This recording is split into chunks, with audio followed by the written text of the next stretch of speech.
In a world where you need audio heroes, several nerds will come together to fight for nerdkind. It's time for nerds to step up and unite. It's time for Crisis on Infinite Podcast. Welcome back to the nerdy news you need to know throughout the week on iHeartRadio and podcast services around the world. Because my name's Hoodie. I'm Kevin. And you're officially listening to this Monday episode. What, Kev? Crisis On Infinite Podcast. Happy Manic Monday to you, my friend. Just another crisis. Oh, man. Remember that when we did that? That was fun. That was a whole summer. That was a whole summer. But just it's Manic Monday, I guess. Mando Monday. Oh, man. I can't wait for that, too. Come on. Give me this good content I want to do songs for. Here's a bit of a crisis history. I was actually, about 2 hours after our first Mando Monday episode, I was let go. And it was great because it was our first double episode of the week. I was like, well, we're not doing that anymore. And, well, guess what? Still doing it. So that's great. I was like, hey, Hoodie, That's the thing. You listen to this podcast, you have heard a lifetime of stories of evolutions of these podcasts. It's just our two lives alone. You go back to what, 2016 when we started to now, completely four different people, and then some started and end. At one point, you went to Seattle and came back. Like, it was crazy. What a trip. What a trip. But this podcast is going to be a trip because we have a ton of stuff to talk to you about. Obviously, we're going to give you our thoughts on Star Wars Visions 3 and 4 because we're doing 2 per episode for the next couple of weeks. Talking about Rise of Resistance long-ass lines. The N64 and Sega Genesis games are coming soon to the Nintendo Switch. The movie casting that rocked the world of Chris Pratt as Mario, Tiger King 2, Cowboy Bebop. Movies still to come in 2021. Plus, as you saw in the title, we're breaking down what the hell that MCU lawsuit means really for us going to the theaters, buying the toys, buying the video games, and the Funko Pops. We got you covered at the end of the episode with that one. Yeah, that definitely was big news the other day. I was like, what do you mean no more MCU? Yes. No. I had a lot of people text me, what's this mean? I was like, I don't know. I don't understand lawsuits like that.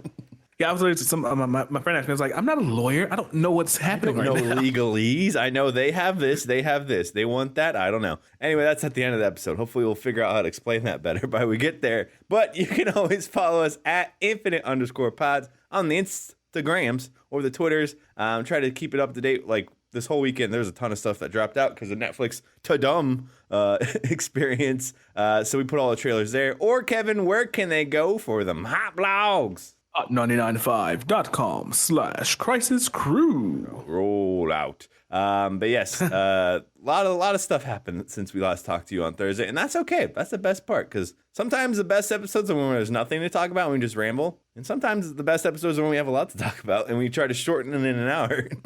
I love the rambling episodes. Usually those episodes are actually when you're out and nothing happens in news-wise. Okay. So I'm like, okay, I'm talking about MCU. And this is just a heads up, and this is the first time you're hearing this. I won't be here next Monday because I'm helping Brother John move, so I won't be here next Monday. That's right. He's going to another city in Virginia. He's going to Richmond, so that's a life update for him. He worked in Harrisonburg. I don't know the news station letters, but he's going from there, upgrading. I guess it's technically sort of a promotion sort of thing or whatever. It's an up and up job opportunity. So he'll be in Richmond. So if you live in the Richmond area, no fam, he'll be on the news on one of those stations. I don't remember which one off the top of my head. Kind of funny. It's like you're officially an adult now. You have to help your brother move because he got a new job. That's like brother adulting 101. I'm not gonna say anything. He didn't help me move, but family's really guilting me on that one. That it's your brother. Come down. I'm like, yeah, but Richmond's 2 hours from here and 2 hours back. Like, we'll give you lunch. So okay, I'll come. I would have helped you move, but I think we're still at peak pandemic at the time. Oh, you're when you moved apartments. Oh, moving apartments. That we didn't need help on that one, but moving into an actual apartment, that was just reeling it down the hallway. And trust me, when I say this all the time with my whole heart, moving sucks. It sucks. I'm not looking forward. The countdown is on. We realize, we got like 7 months till we have to move out of this place. I'm like, where are we gonna live? Maryland, maybe. We'll find out. There's a house about 80 miles away if you need a place to stay. Let me know. Kevin is anywhere near you selling houses. Actually, there's a house for sale around the corner. That would be the dream if we can just connect the houses and we're just like, this is our little podcast shed. Put it there. Hold on, I'll actually look it up and see if it's put some Zillows up there. Income range. And you just tweet. No, actually, don't tweet the Zillows because we want people to know where you sort of live nearby. Don't do that. But anyway, we start the podcast with what you're watching and what you're playing every Monday and Thursday. Because it's Monday, we talk about the shows we watched over the weekend. And that means, Kevin, you get to go first, but what you been watching? One Ted Lasso made me cry this week. Good Lord, that show really knows how to just put a knife into your back and just turn it and just make me see those tears. Now, I'm a little bit behind. This is the 10th episode that just came out, right? I believe so, yes. Supposed to get 12. The one app we were using was like, oh, no, it's 10. And then, here's 2 more. We lied. We tricked you. But so, because we're about to start the Beard episode. I think that's the 9th episode. And this one's obviously after that. It's the 10th one. And this one's about her dad. But, someone who, I don't want to spoil it. It's just a very emotional episode. Did you cry? Yes. Yes. Is it? Not as much as the episode when Ted had his anxiety attack, but it was definitely some salty tears there. Okay. Anything else? What anything else you been watching with the fam? Still going. I don't know if this is a good thing or a bad thing. My 4-year-old daughter loves The Simpsons. That's okay. You're rubbing off on her again. That's cool because you wanted to rewatch it from the beginning to now because modern times and now because I think the new season comes out this week. The latest season that was on TV on Disney Plus. Yeah, so I watched a lot of that over the weekend because I kind of just have it on, like you said. It's a really good background show. Mm-hmm. I'm in season 20 now, and we're just watching it, cracking up together. I'm just like, should I be mad at my 4-year-old likes The Simpsons? But I'm like, why sneak watch Simpsons? I was 4-year-old. I'm a pretty good person. Is this humor appropriate for you? Because it's really kind of dirty at times. Oh, when you look at all the dirty animated comedies, Simpsons is actually the lightest one. It's not as heavy as Family Guy. Well, it's because it's the most mass appeal. That's why it's on Disney Plus, and Family Guy isn't on Disney Plus. So I've been watching that, and also counting down also that I think the last 3 or 4 archers are coming up too. So watching that as well. Dope. What about you, buddy? So I proud to say, Maura and I continuing Sex Education this season, really good. This season, probably its best season so far. It started off obviously as this high school's reputable for having sex and having a sex clinic with Asa Butterfield, aka Ender from Ender's Game. The cast in this show really good. This season it really feels like Order of the Phoenix from Harry Potter.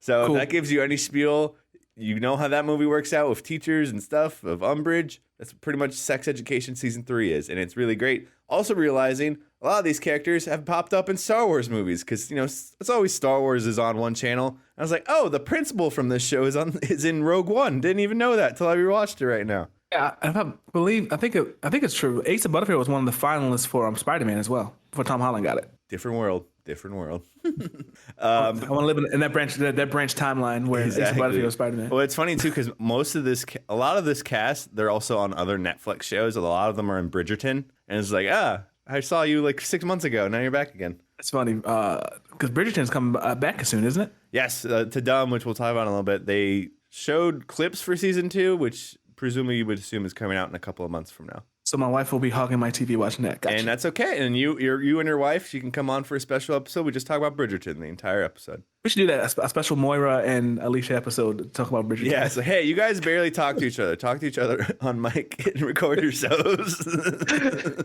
We'll be watching. No, that's not how you do it. But so that, and then this is so obviously watch that. Netflix has been killing it.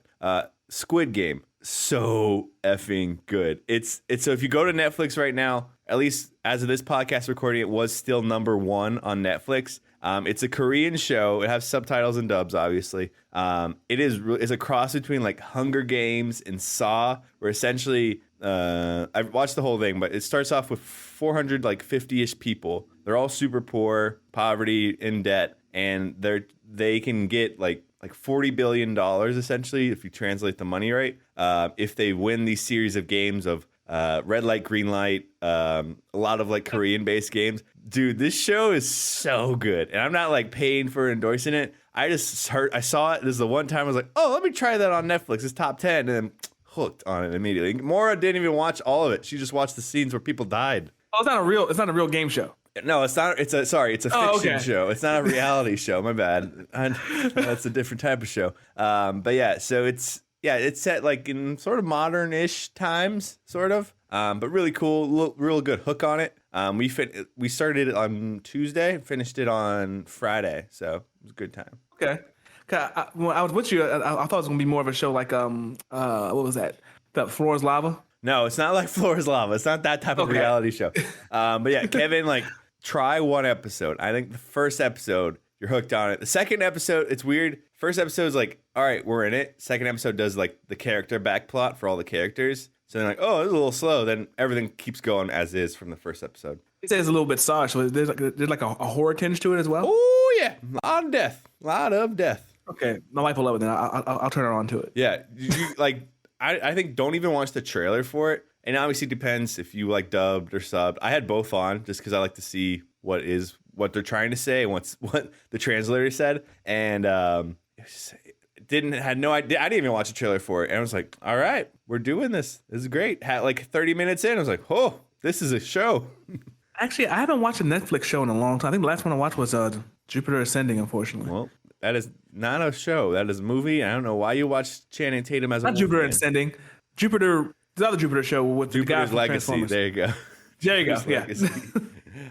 Yeah, so definitely check it out. And also, I got iPhone 13. It came in officially, so that's been fun. So how do you like it? It's really dope. Face ID, first phone with Face ID on it. It's weird because I don't know if it's just with this phone or since the 8 Plus, which is what I had, the volume buttons moved down. So I keep like finger memory and thinking, oh, that's where the down button volume is, but it's up. I'm like, oh, I'm sorry, everybody. I'm sorry.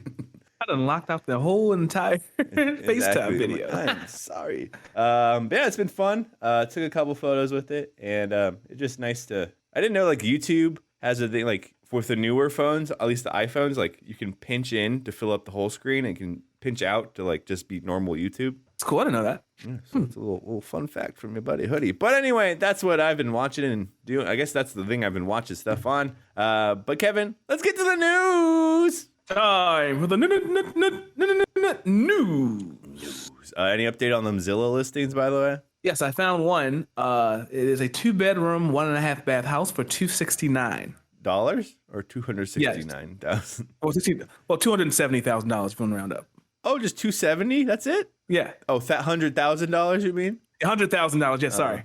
I always get joked and fooled. I think, and it sucks that it looks like townhomes. And I'm like, oh, only for $500. I'm like, oh, that's really good. More $500 rent a month. $500,000.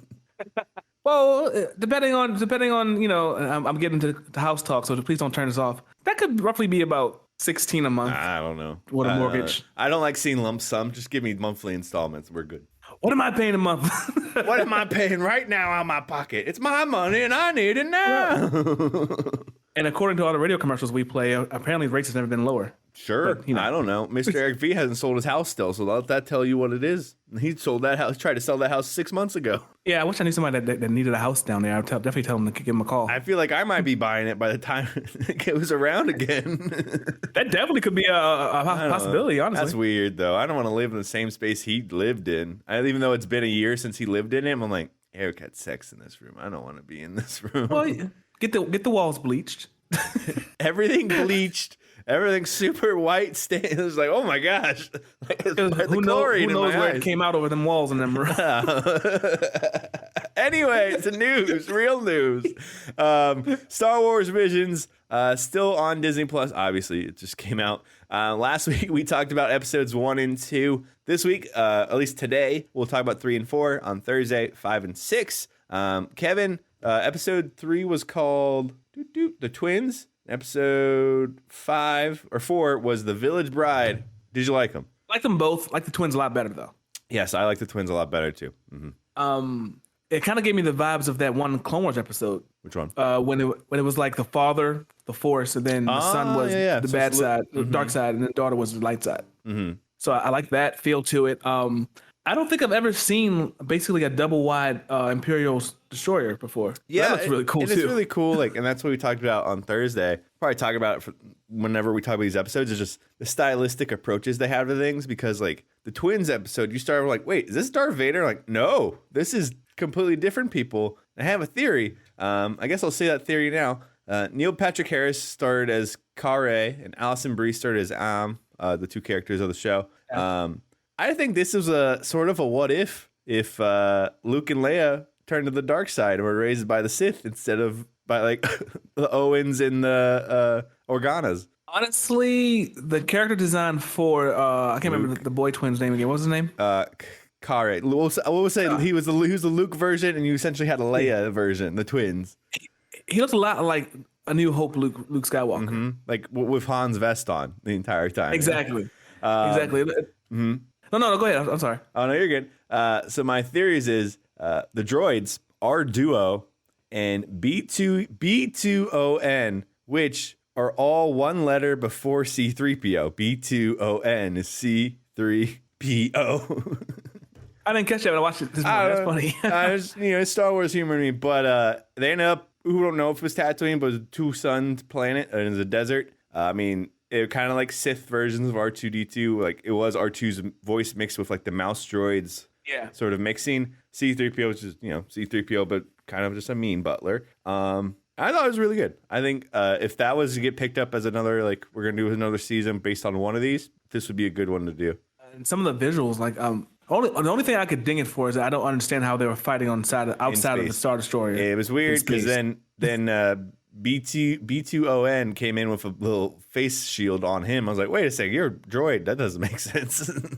But I can forgive that because we're talking about a franchise that's based on space magic, basically. So hey, I mean, Leia survived, so that was like 10 seconds. Good point.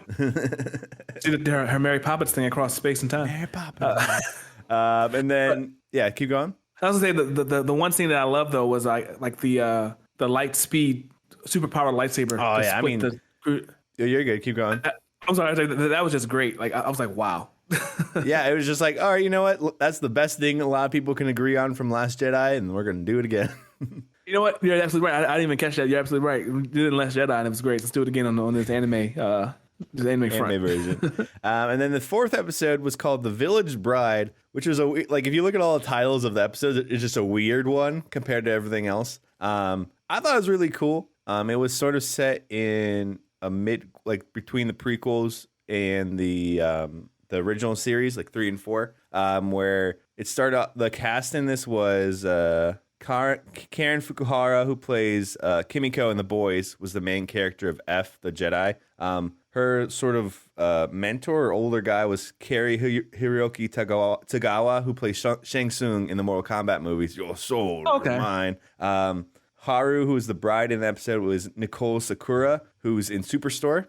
She was the young worker who got pregnant the first season, and then she's like the young person at the time. I didn't remember her name in the show. And then Asu, who was like the guy helping her the entire time, was voiced by Christopher Sean, who is Star Wars history Kaz from Star Wars Resistance, the main character from that show. Oh yeah, I've only seen a few episodes of that, but I remember him. That's crazy. Yes. But this one, like, it seemed like the coolest. Like, we're gonna mix sort of Star Wars and Eastern influences of like, sort of more of a samurai influence where we're coming at, like, we've kind of talked about, a sword master comes into town and they defend the town from the raiding villagers or from the raiders, essentially. I also like how it still kept into the lore because the way they defeated that droid army was taking out the ship and not just defeating every droid. Like, oh, exactly. Sweet. See, I learned that from Phantom Menace. There you go. The one thing I remembered. But it was cool. Like we had the battle droids from the Separatists. So it was kind of set in Star Wars, more of the Star Wars we know, like, the Separatists and everything.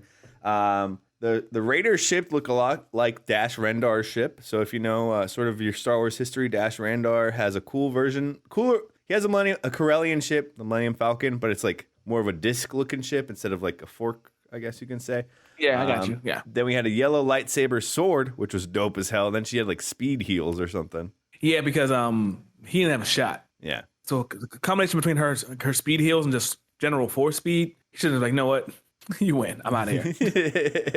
And then it was cool. Her ship, when she left at the end of the episode, looked a lot like the Clone Wars, sort of like the X-Wing looking ship from Revenge of the Sith, where like the attack foils go up, but the clones would be in it. Yeah. Like before, I guess got a little bbit more, sleeker. It was kind of more blunt in Revenge of the Sith. Mm-hmm. Yeah, I mean, I liked it. I think out of them so far, I've liked the twins, and then the first one, obviously. And then obviously, I think the fourth one would probably be I would say my least favorite. I think so far. I think I watched the first one again before I watched the second two. I was like, man, this one is amazing. Like, that's why it was the first one. You know. Like, I need to find me a Kurosawa movie now. I want this feeling for 2 hours. But yeah, anything else about the episode, Kev?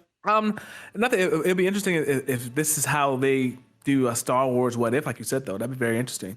Yeah, like to just tease it out, like because we kind of talked about on Thursday. Some of these are more hit than miss, obviously, and that's okay. But like the twins one really had like, all right, we could continue on from here. There is some mystery here that if we did a second season and we're just continuing on the same episodes or just one season on the best rated episode, they could do it. But if you kind of want to see some more what ifs, there's a YouTube channel called Star Wars Theory that has a bunch of them, and they're actually really entertaining. Mm-hmm. Yes. Say what you will about Star Wars Theory, the YouTube creator, but the videos are pretty good. Oh, what happened to the creator? What happened? Oh, is the Star Wars Theory guy the one who's a little like purist with Star Wars? Oh, I didn't hear about that. Interesting. I just watch his what if stuff because they're really, really good. Maybe because a lot of them are a little gatekeepy. Yes, yeah, he that's why he's very gatekeepy over Star Wars. Yeah. Work on that, sir. But keep doing your videos. Your work is good. You as an artist, no. But speaking of Star Wars, Kevin, let's go from visions to rides, where you won't be looking really at the ride for a while because Rise of the Resistance has long ass lines now, almost 3 hours long. Actually checking right now to see what the current wait is because I checked it last night. Mm-hmm. It was probably when the fireworks were about to happen. It was like maybe 7:38. It was like 25 minutes. Oh, it's not bad. That's not bad. That's that pretty normal. That's a good line wait. Usually for most of the rides, you're waiting at least 30 minutes. But yeah, so obviously we talked about this a little bit last week when Kevin kind of updated and looked at it when Rise of Resistance went into normal standby mode. Got a lot of flack because people were this ride that's already been out for 2 years, still queuing up from the back of the park in Hollywood Studios all the way to the entrance for 3 hours just to ride the ride. Which, fam, just bring back the virtual queue at that point. Yeah, because now you're dealing with like how to actually navigate the park. Yeah, and that's an issue as well. Yeah, like that whole like you couldn't even go to the Muppet area because there's lines in the Muppet area, even though the Muppet area is really small. As of right now, actually, they're not showing any wait times. Maybe something wrong with the app. Let me relaunch it real quick. Kevin, yeah, you relaunched that. But yeah, I mean, the thing that sucks is there would be growing pains with all these lines, especially next week, actually, as this podcast recording, the 50th anniversary stuff kicks off. So more people will be there. Yeah, I've been seeing so many commercials for that too on my Hulu. I'm like, I was just there at Disney. I'm good. Like they're really selling this. I'm going to be there towards the back end of it, but you guys are really pushing this. Did you get an updated wait time, Kev? Yep. As of right now, it's just 50 minutes. 15 or 50? 50. So about an hour wait. Okay. That's pretty normal. But that line has a lot of cool stuff to look at while you're in line, at least. Yeah, and compared to one of the longer rides as well, I'm see what Avatar is right now. Avatar is always like a 2 hour wait. Mm-hmm. Let's see here. Actually, no, it's not. It doesn't like it's 45 minutes. And that'll change next week. So just watch out if you're going to Disney anytime soon. But that was just sort of update on Monday afternoon too. Yes. So yeah, what are you gonna do? But that was just an update on that. But Kevin, some cool announcements we got starting pretty much. It was on Thursday after our podcast recording. No, when was it? Yeah, after our podcast recording. Nintendo 64 and Sega Genesis games are coming to the Nintendo Switch. What an era we live in. That finally you can play Nintendo 64 games again without having to dig out the actual N64. It's funny because there's a whole generation of people that doesn't know that Sega used to make game systems, not just games. I mean, I'm like, oh yeah, Sega. I'm like Sonic. That's all I got. Sonic and the 50 million side characters he has to help him out fighting Robotnik. Too damn many Sonic characters, and you got to narrow that down for the movies, please. But yeah, they're gonna get Sonic the Hedgehog 2, Streets of Rage, Echo the Dolphin. Wow, I can't believe people actually play that. Castlevania, Contra Hard Ops, Dr. Robotnik's Mean Bean Machine, Phantasy Star 4, and Shinobi 3. So they're getting a bunch of good games on there. Yeah, so that's just the Sega Genesis games, and over on N64, there's a lot of them are gonna be there. So this is all it's all part of Nintendo Switch's online membership thing. It's gonna increase the price for this new tier. Makes sense because you're getting better games to play, so they're going to up the price. But it's supposed to be late October. All these games are going to be playable on that service. As far as I know, still have to be connected online to play them, so you can't like offline play them. It's a cloud system. A little bit, yeah. So Nintendo 64, obviously, you have Super Mario 64, classic of its time. I feel sorry for anyone who bought that as part of the Mario All-Stars pack that came out like last year. That was like, oh, it's going to expire in March. Better buy it now. And it's like, well, look, now you can just get that if you wanted just that version. Well, live you learn. Yeah. So they also have Legend of Zelda: Ocarina of Time, Mario Kart 64, the one that pretty much put it on the map for most of us, Star Fox 64, Mario Tennis 64, if you want to get the older version of that, and then to be coming probably in the future, you have Majora's Mask, Mario Golf, Paper Mario, F-Zero for our Captain Falcon fans, because you know what? He didn't get any respect outside of Smash, and it's a disgrace. Punch! And then obviously Pokemon Snap, Banjo-Kazooie. So we're getting these dope-ass games. I saw a lot of people like, let's get the WWE games in there. Let's get Pokemon Stadium in there. So those will come in the future, most likely. Pokemon Stadium, definitely. I don't know about WWE games. If you can only hope, GoldenEye, that could also is probably going to be one you're going to have to hope for. If they figure out how to do GoldenEye and some kind of online play, that'll be huge. Well, so here's the thing, because Banjo-Kazooie is from Rare, which like that's not Nintendo. Obviously, like it's so technically owned by Xbox now, at least. To get that opens the door for GoldenEye to happen. That's like, if they want to do year 2 of it, like we have GoldenEye now, Pokemon Stadium. You can play your Game Boy games on the Stadium version of everything. There's some kind of third-party company that still actually manages the Gold Line that you can play online. GoldenEye, but I can't remember what it was called. I saw it in a documentary. You need to find that documentary and watch it so that way we can talk about it next Monday. Actually, the one I told you about on Hulu, that actually was really good. I can't remember what it's called now. Dang it. My memory's just leaving me right now. We talk offline.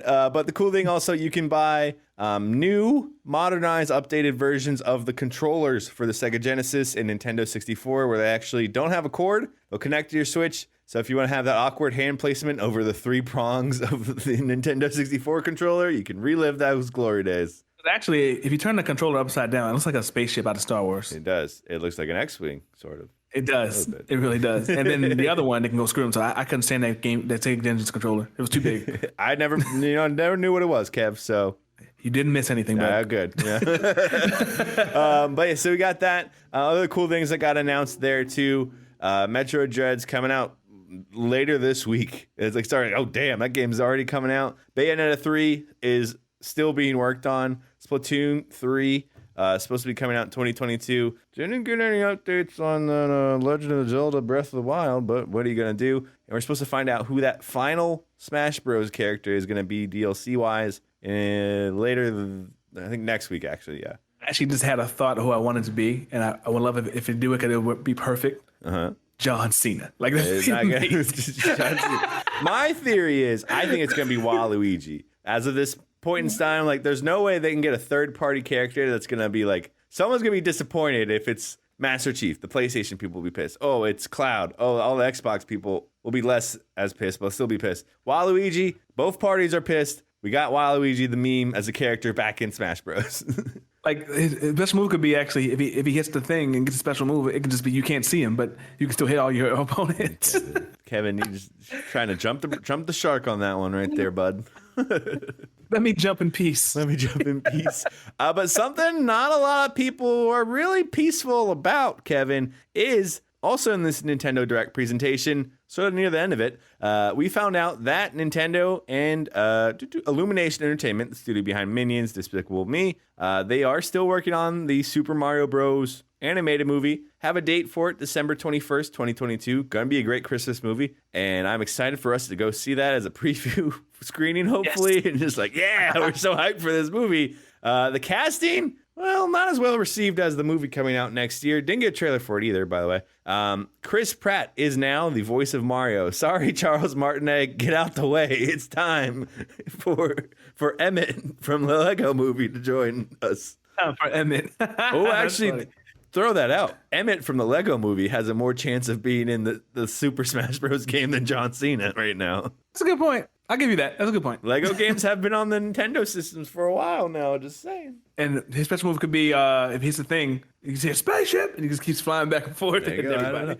That's so funny. Charlie Dayson. Yeah, so Chris Pratt as Mario, Anna Taylor-Joy as Princess Peach, from Queen's Gambit, or Magic in The New Mutants, if you watch that. And she was probably the best part of it. Charlie Day as Luigi, which led to a lot of good memes on that one. Can't wait for that. Jack Black as Bowser, which I think was probably, everyone agreed was like the best casting choice, because Can't go wrong, Jack Black. Also another weird one, but people are excited to see Keegan-Michael Key voicing Toad. So Toad is just going to say something really cracking wise with him, probably. The next one's my favorite. All right, you go ahead. You can do it. You probably saw the meme on this one, too. Seth Rogen as Donkey Kong is 100% perfect casting. Did you see the video Crisis tweeted at @infinite_pause of the mock him Donkey Kong laughing? It was great. It was so good. So you got him. Then you have Fred Armisen as Cranky Kong. So we're going to have a lot more characters than just the base Mario characters. Kevin Michael Richardson as Comic, who he's a Broadway star. He's been in a bunch of stuff. Then Sebastian Maniscalco as Spike. Yeah. Which is that's a deep cut Mario like villain character that hasn't been brought up really anywhere else. Only thing I didn't like about it, I wish they had casted Bill Burr as Cranky Kong, because when you listen to Bill Burr do comedy, he's always cranky. Yeah, it would have been perfect. You can kind of already tell where Cranky Kong's gonna go with Fred Armisen. It's gonna be like, well, yeah, I'm cranky. Like how Fred Armisen kind of does his older mocky voices. So Charles Martinet, who's notoriously been the voice of Mario for forever. Brother John and I got a photo of him. It's the one celebrity photo Kevin wasn't a part of. And I hold that over Kevin. Yeah, but I didn't meet him. I just didn't get a picture with him. Didn't get a picture. So he is supposed to be in the movie. He's voiced Mario, Luigi, Waluigi, and Wario in all the films, all the video games and everything. So you would assume whether it is Chris Pratt having a glitch of a wahoo, he'll do it like that, or maybe he'll voice Wario. I don't know. Yeah, I don't think we've really seen Mario express emotion much, honestly. Besides, because even in the games, it's not there's like those Mario cutscenes where he's like, "Oh my gosh, I can't believe you have to do this." Like, no, he's just like, "Okay, next level." Yeah. So it'll be interesting to see that too. And it'll be interesting, I think, because we've talked about this movie a little bit, but now that we actually have casting choices for it, like, will this be like a Lego movie or a Wreck-It Ralph, where it's not just, oh yeah, we're doing the plot of the game, we're doing more than the game, I think it'd be more like Trolls, because it's the same company making it. Oh yeah. I think I've never seen a Trolls movie, so you got to tell me on how does that work.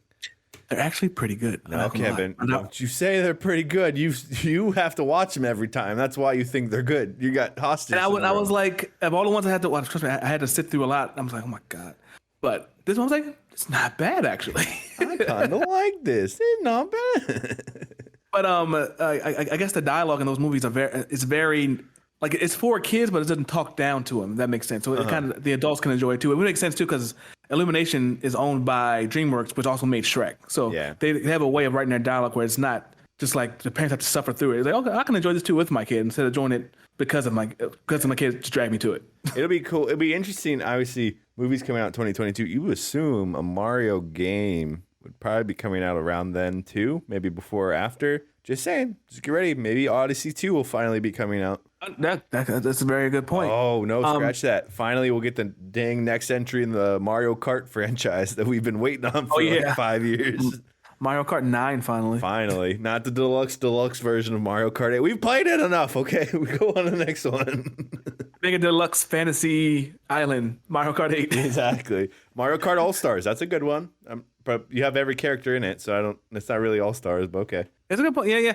You know what? That's a thought too. I wonder if the next Mario Kart, now that them and Sega are playing nice, will have Sega stars in it. That'd be interesting. Well, and then because you kind of have the Team Sonic racing games. You have pretty much every character has a racing game as of right now.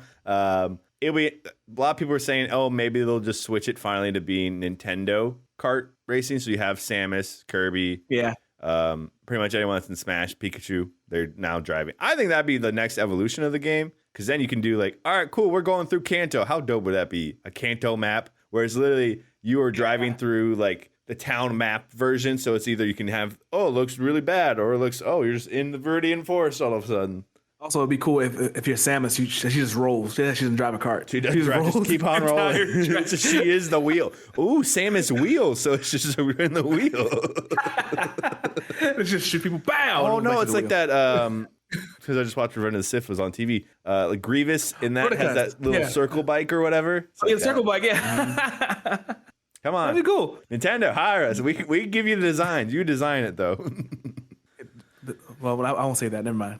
I'll just say the Mario Kart ride at Universal Studios Japan is not great. That's all I want to say. No, don't tell me that. Oh, that's okay. That way people can waste their time while I go finally try to get on Hagrid's again. Send you the link to it. I was like, oh, that's what you made. Okay. Well, we'll see. But yeah, so just some cool news with that. But Kevin, that wasn't the only updates we got this weekend because Netflix had kind of its first like big convention presentation. Fandom. Essentially, everyone has a fandom now, thanks to Disney and Warner Brothers. It was hosted by Atomic Mari and Straw Hat Goofy, our favorite TikToker who gives us tons of content to analyze on TikTok. Oh, the only thing I feel bad about is like I feel like when I see his TikToks, we have already talked about it. I'm like, that's now okay. I just gotta like it and full buy it. That means we're doing good if we talked about it before he talked about it. But they hosted the first Ta-Dum, which is obviously Netflix's noise whenever you start a show for them. Really cool. There's a ton of tiny announcements. Obviously, we know Cobra Kai, the next season's coming out actually December 31st, which is great because I think last season came out obviously in a January time period too. It was like, great, I'm going to watch all this right now. It's enjoyable. So watch that doing work from home, but I just never got around to hitting play. It's good. I think like once you get past the first kind of like nostalgia episodes, they're like, all right, I'm in this. This whole town, it's kind of like, is it Footloose? Where they're like, we can't have dancing in this town. And they dance. This one's, we can't have karate. Well, at least the third season, we can't have karate in this town, but we're going to karate. And they hear like in the third season, at one point, it just gets it's basically Power Rangers. Everybody's just doing karate and fighting. It's great. It's better than The Flash, which a lot of people is also compared to being just Power Rangers now. Oh, Flash. Cross my fingers for a good season. Come on, baby. DC fandom. Get our hopes up for that. So we have that. We got the sort of new, we got first look at the intro for Cowboy Bebop, which looks dope as hell, the live action version on Netflix. Neither Kevin and I have seen the actual anime originally, but it looks like this is going to be very true to form as a live action adaptation, which Netflix is kind of hit and miss with its live action adaptations of things. Yeah, and I can't actually think of a live action adaptation of anime that was well received. Death Note was bad. No one liked Death Note. Yeah. So, and other than Dragon Ball Z, the movie was horrible. Oh God. Who's getting that? That's why I want to watch. I want someone do it right though, you know?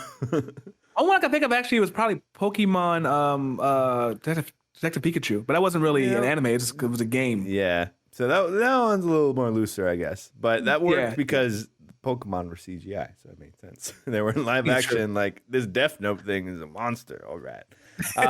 So we got that. That's really dope. That's coming soon. Bridgerton 2, which can't wait to talk about with Kevin's wife in the near future, is coming out in a couple of months as well. And Kevin, the two highlights, I guess you pick which highlight you want to talk about first from Ta-Dum. We can talk about the Stranger Things first, I guess. Yes. So Stranger Things 4 came out with a new sort of trailer, really just a clip from the show. And it's just really cool because we got most of the characters together in one scene. It was called the Creel House. Don't really know what that means, but it was pretty much, I'm trying to see which characters it was. You had, I don't know their names off the top of my head. Dang it. It was Dustin. Was one of them. You had most of the cast. There we go. We're going to go with that. There you go. Looking like they're breaking into this, what looks like a haunted house. That in the clip, it sort of shows you like 50 years before it was normal people, but the house was haunted. So it'll be interesting how that connects to the Upside Down. We also still have Hopper in Russia. We don't know what's happening this next season, but hey, they said 2022, and it's weird. This trailer did have 003 out of 004. People are wondering, is this a third clip out of 4 we're getting? Does that mean the show's coming out 3/4, March 4th? Yeah, I was actually hoping this would be one of those, here's the first 4 around Halloween, and we'll do the next 4 on the back end next year. So 3/4, March 4th, 2022 is a Friday. That would make sense for a Netflix release. I'm going to put all my eggs in that basket. March 4th. There you go. And what was the other big one you were talking about? Oh, I saw Tiger in Thunder. I don't remember the lyrics of the song. But anyway, Tiger King 2 is officially happening, and it's coming out like in 2 months. November like 14th, I think it was. I'm excited for this because there's no way in the world this is going to be as good as the first one, because the first one came out of nowhere right before we were all locked in our houses and had to watch this on repeat. So it's November 17th is when it's actually coming out. 7 episodes, just like the first season, which, man, and it's funny, the trailer, if you watch it at @infinite_pods, it is like in a Netflix server bank. No one knew March 2020 or whatever it was, it said that we would be on a hit phenomenon that would change the world. I'm like, it didn't really change the world. It just gave us memes for the rest of the year. Gave us memes and it gave us a sense of, wow, I'm not doing that bad. Yeah. And and that's the thing. So they announced it last week to sort of like make you anticipate to dumb. Said it's coming out in November. Interesting thing is Joe Exotic is going to be in prison. So you're going to get his weird prison, just his eye calls, if you remember from the lighter half of the season 1. Carol Baskin won't be in the show. Apparently they're still going to talk about her though. So that's interesting. So it's really going to be about all the characters that are around, but not in jail or dead pretty much. I just thought of an awesome costume for Halloween for people this year, actually, with Carol Baskin and her husband. Kevin, that was last year's Halloween costume, not this year's Halloween costume. Yeah, but remember, last year people still couldn't really have parties this year. Yeah, I didn't count last year, so all of last year's memes you can do this year now. Yes! This is your time to do it. You couldn't do it last year, maybe. We went to Spirit Halloween, and they had a lot of Tiger King costumes. There was all group was Tiger. It was like, costume stores have to have weird-ass names, so it was like Fancy John instead of Joe Exotic. And then it was like Cool Cat Lady for Carol Baskin. Actually, we all have our own opinions on the last president, but I think if he had pardoned Joe Exotic, I think everybody would have loved him a lot more. Well, moving on from that one. It'll be interesting. I think you're gonna have a lot of people watch Netflix does interesting studies where like how many people watch the show from start to finish, how long it takes for them to do it. You're gonna have, I feel like with this one, a lot of people watch the first episode, but not a lot of the same people making it to the end of the second season, like you said. This will still be like the classic Netflix thing is that it comes out on a Friday. Everybody watches it over the weekend, talk about it Monday, Tuesday, Wednesday, then it's gone. Compared to the last, when season 1 was like, no, you have to see this. This is ridiculous beyond what we thought it was going to be. I remember wow, Joe Exotic's not getting out of jail until 2037. Wow, that's crazy. I remember when it came out last year, you tell me, Kevin, you need to watch it. It's like, I'll get around to it. And then I didn't get around to it until after I was home for 4 months. now, Kevin, what I'm saying is Squid Game might be the new Tiger King right now because I'm telling everyone to watch it. And everyone's like, no. I'm like, you'll see it on TikTok and scroll through it, but it's good. And go watch it. Do you think Squid Game could, because you said it's subbed, so you think it would maybe get an American adaptation if it gets more popular? It's definitely going to get an American adaptation, whether it is like Squid Game season 2, sort of like if you watch White Lotus on HBO Max, it's going to be in a different location, but it's still the Squid Game, because they kind of, well, it's a spoiler. I don't want to say that, but there were some like, it wasn't all just Korean citizens. There were like the VIP people. One of them was American. One of them was Russian. One of them was Brazilian. So maybe they could go different places with the same philosophy. Speaking of HBO Max, I'm actually way behind on Titans. I need to get on that. Come on, Kevin. What are you doing? Come, DC Check-in's ashamed of you. That's a shame. Shame. Hey, she's an Emmy winner now, so. I know, I was going to say, she's from Ted Lasso. That's crazy. Exactly, and she's in Sex Education. Wasn't in this season. Why? Because she's in Ted Lasso, and she's a big actress now. Well, supposedly Ted Lasso is next season's the last season. It's only going to be a 3-season show. I mean, that makes sense. I mean, you look at the shows that have gone on way too long than it should have, and if you want to, it's debatable to say The Office, and then a couple seasons too long there, and then it kind of lost its luster, but yeah. In, out, and then people will always remember the good times, the good episodes. I'll actually fight tooth and nail and say the last 3, was it 2 or 3 more after Steve Carell left? I think 2, yeah. There are moments in those 2 episodes last season that are actually really good. Yeah, but there's always the internet complaining, it wasn't as good when Steve Carell was there. And you're always going to get that forever end of time with The Office. One episode when Andy got tattoos for his, I'm like, oh, look at that. They're all rallying around Andy, and then he became a jerk. And it was kind of weird, but yeah. But Kevin, to talk about things Tiger King and Stranger Things 4 to come, we also talk about the movies that are coming in 2021 still. Because you might forget, we have a lot of movies coming out in the next 3 months that when you look at the paper, like, damn, that's a lot of movies. Yeah, we're really close to I guess blockbuster. Yes. Winter season, basically. Yes, it's here now. This week, literally, it kicks off in theaters, HBO Max. We're going to go through the big ones we're excited for. Just a friendly reminder, see it in theaters or a streaming service of choice, everything. Many Saints of Newark, the Sopranos prequel movie, comes out theaters, HBO Max, October 1st. But you also got Venom, Let There Be Carnage is coming out this week. I'm seeing it. Kevin can't attend the screening I'm going to, and that's okay. But Kevin, I'm so excited, and I don't want to hold. I think there's a secret that's going to happen with this movie, and it's going to be so difficult to not tell you about it. Honestly, if it happens, tell me. I don't care about being spoiled. It'll make me want to go see it more, right? I had a weird dream about Many Saints of Newark last night where I was like in a room when Tony Soprano was killing somebody. It was very odd. And he was like, "Why am I here? Like, this doesn't make sense. I'm not Italian. Why am I here? Man, I'm not even from New Jersey. What am I doing here? I don't have any gabagool here." Gabagool is so bad for you, too. Kevin, what we got October 8th? October 8th, we have No Time to Die, which is the new James Bond movie. He's in a little bit of a controversy right now, but whatever. We're not talking about that. Yep. And The Harder They Fall on Netflix. Which I don't know what that is, but James Bond, the final one with Daniel Craig, with the controversy Kevin's referring to that I'm going to skirt around a little bit because you go down a well on that one. But then you got Halloween Kills October 15th. Then October 22nd, Kevin, two competing movies that very different audiences for both of those movies. Yes, we have The French Dispatch, which I don't know, and also Dune. So French Dispatch is the Wes Anderson movie. So if you love Wes Anderson, it's that type of movie. Then Dune's finally coming out. People want me to see the original one. I don't want to because I just want to go into this not knowing anything. I don't think this. I think this is going to be Blade Runner 2021 all over again. Honestly, I think the Dune people are going to love it. Maybe I'm like, oh, I think it was a good movie. I think it was a good movie. Then ending in October, you have Last Night in Soho, which is with Anna Taylor-Joy. I think it is the next, what is it? Baby Driver, Edgar Wright movie. There you go. An Army of Thieves, which is the Army of the Dead Netflix prequel movie. That came out quick. Wow. Yeah, they made them both back to back, I think, essentially. Yeah. Makes sense. And then November, Gotcha. Kevin, just run down the movies in November, and then I'll do December just to sort of run through it. November 5th, we have, of course, everyone's waiting for is The Eternals. What the heck is that about? Come on, next Marvel movie, baby. November 12th, I'm waiting for this too, actually. Red Notice with The Rock, Gal Gadot, and Ryan Reynolds. Essentially just, you're seeing that movie just because the three are in it, and that's it. No other reason. Yeah, there's one reason I'm watching that movie because those three. Yeah. November 19th, we have King Richard on HBO Max in theaters. And we have Ghostbusters Afterlife. Finally. And then November 26th, that's not a TV show. That's a movie. And that's it. If you want to count Hawkeye, that comes out November 26th. Sort of, a little bit. Then December doesn't stop. You got West Side Story, December 10th. December 17th, Spider-Man, No Way Home. Can't wait for that. Yes, Kevin, you're going to be snapping your way. I didn't hear your snaps because your gate filter on your microphone. I'm trying to get it. Okay. And then on December 22nd, I think that's the last ones of the... Oh, no, there's something else there. You have Matrix Resurrections and The King's Man.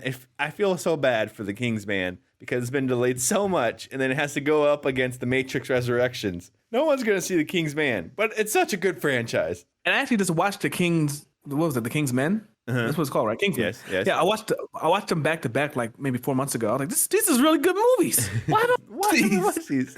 And we can't get the third one until this one comes out. So we'll find out if we get the third one. The third in the series one. Then Christmas Eve, you have Don't Look Up on Netflix. It's going to be in theaters December 10th too, which is the Leonardo DiCaprio, Jennifer Lawrence. It's got a lot of people in it, about like a meteor essentially. It's going to be a weird movie though.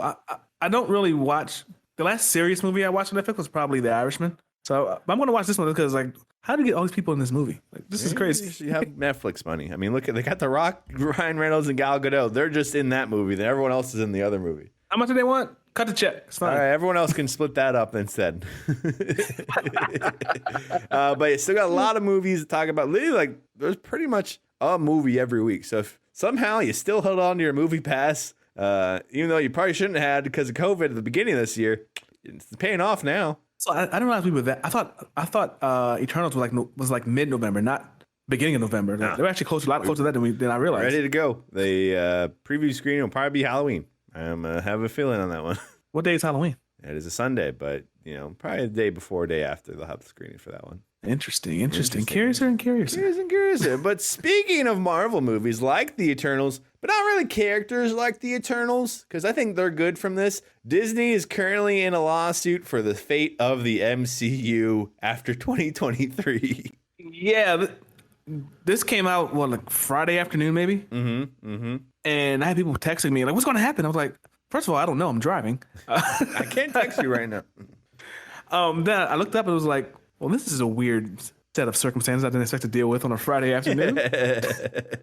So Kevin, giving you the sort of layman's spiel of what's going on with Disney, with Marvel, and sort of its creators of certain heroes. Basically, when I guess Marvel and the MCU got all those characters from Steve Ditko and Stan Lee and all the other creators, the copyright only lasts a certain amount of time. Yeah. Before they revert back to the estate of all the original creators of those characters. Mm-hmm. So what Disney's basically doing is suing them for the rights before the fact. So they only have to deal with this in a year and a half, is what I gather. And from what I did, there's a little bit of research. This happened a few years ago also with DC and Batman and Superman. Oh. And DC won. It wasn't even like a thing. Okay, it wasn't like a big deal.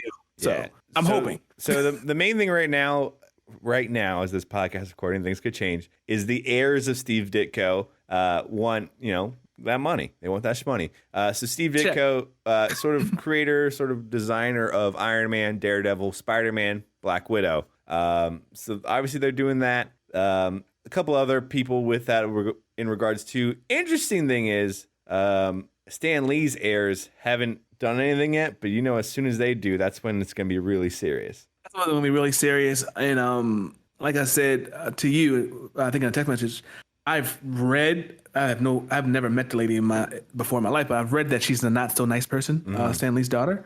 I'm hoping this can end amicably because there's plenty of money to go around when freaking Shang-Chi makes almost $400 million at the box office. There's money to go around for all these movies, so come to an agreement, and hopefully the big losers will be the fans. So hopefully we don't lose. Yes, that's the main thing why we're kind of talking about it. You can kind of pick both sides as being one's in the right, one's in the wrong a little bit, based on really if you love movies or not, sort of. Like Kevin said, DC Warner Brothers won a couple years ago. Interestingly enough, both sides are using the same lawyers from the DC case. Like they're using the losing side and the winning side. I don't know why they picked the losing lawyer still too. So it'll be interesting to see what happens with that. Obviously, I think we're good this year with the Marvel movies we have.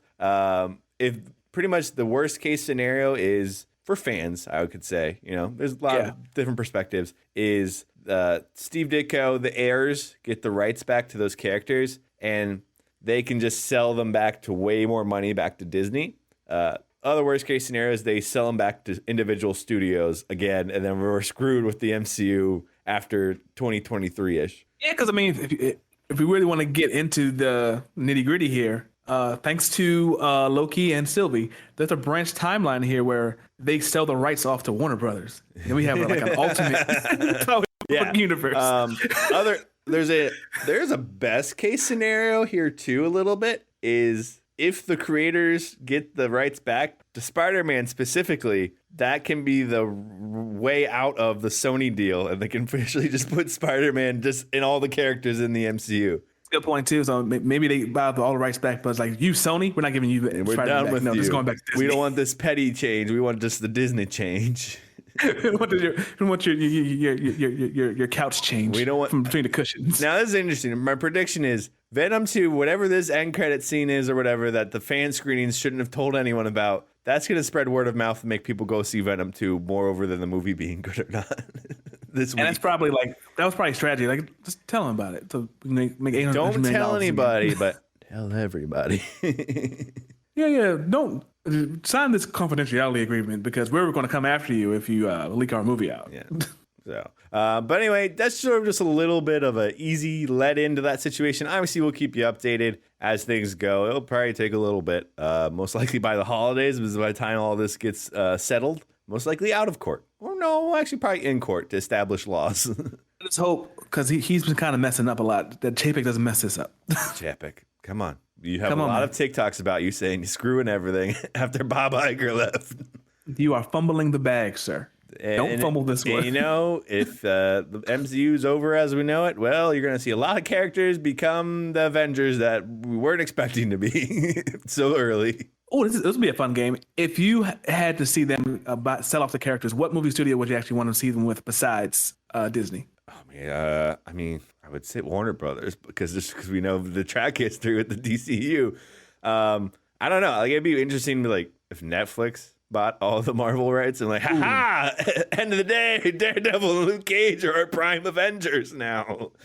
Actually, I was going to say Universal because look at the Fast franchise. They've gotten bigger and better every time. So I was like, Universal might do a good job. That is a tough question because you're like, damn, which one do I like?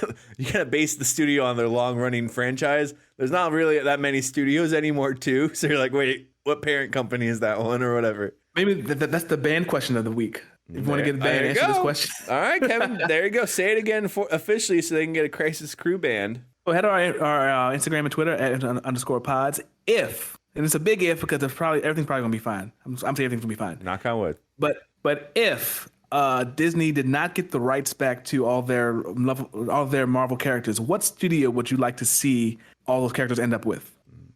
And if you do it, we'll give you a little letter with one of us signing it, and you'll get some Crisis Crew bands to rock on your water bottle, your hand if they fit them, anything else. Thanks to Luke Cafardi. Or wear them and twerk at the club. You could do that. I mean, that's one way of advertising our podcast is at the club. At the club. Anyway, that does it for us this week. Can't wait. Thursday, obviously talking about Star Wars Visions 5 and 6. What if? One episode closer, most likely the Gamora episode. And we might be talking about a video game and maybe a movie that might be coming out this week. So keep it posted on that one. That's a little bit of a tease. That's not breaking an embargo. So I see nothing wrong with what you said, sir. I'm just driving fast cars on orange tracks. What? Okay, anyway, follow us at infinite_pods on Instagram or Twitter. Or Kevin, where can they go to stay up to date on all the cool, nerdy news you need to know? 995.com/Crisis Crew. Anyway, thanks for hanging out with us. Have a great week. You're going to get through this week. If it's busy for you, it's the last week of September. Then you can wake up when September ends. That's a Green Day joke for you. Kevin, that's probably the song you're going to sing in about 5 seconds from now. Yeah. There you go. All right. Anyway, as always, my name's Hoodie. And I'm Kevin. And you've officially listened to this Monday episode. What, Kev? Crisis on Infinite Podcast. Summer has come to pass. I'm still waiting to see Eternals. Wake me up when October ends. What's stopping you from getting the original Peloton bike? I need flexibility with my workouts. Choose from thousands of classes available 24/7. It's hard for me to stay motivated. Programs, artist series, and badges keep you reaching new goals. 45-minute bike boot camp, 30-minute hit ride. My 45-minute hip-hop ride. You get all that? For how much? The original Peloton bike is now at its best price ever. Get game-changing cardio at a new game-changing price. The original Peloton bike, now $400 less. Learn more at onepeloton.com.